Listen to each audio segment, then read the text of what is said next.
Na ano 2000, foi ano 2013, ora Jardim bem como ministro de Finanças, ela tomou decisão que a AWE está perjudicando a nossa intercomunidade.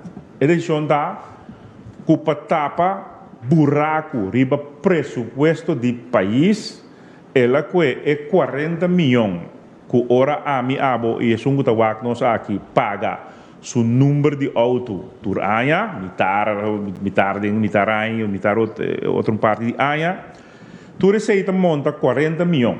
Então, é 40 milhões aí, ela usele para tapar buraco de presupuesto do país, para eu ter presupuesto balançado. Consequência seita, ano tras ano, depois de 2013, é acento abai para não usar esse ano aí para tapar buraco e asfaltar, caminha lá e direita, caminha lá e tudo o qual da infraestrutura, senão esse ano sigue vai ter com AWE que nós temos uma entrevista aqui, ou reunião de prensa aqui, que esse ano também para tapar buraco do presupuesto do país.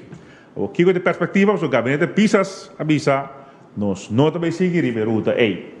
Uma vez que o país está agora estruturalmente mais centrado, onde agora a compliance sube, tem mais controle, que a gente paga, é não que paga, significa que o presupuesto do país está derechando, liquidez do país está derechando, que agora pouco a pouco, vai na vai usa esse que o povo te paga no número de auto para sua infraestrutura, para o povo se te sei que para esse que me paga tenho que ir para a direita caminho, pessoa está pensando me direita me paga, vai para correr um caminho na direita. Então tem razão, tem sei. Então é razão aí nós também volto, o qual que foi 2013 a resultar de debacle com 80% de carretera não deficiente.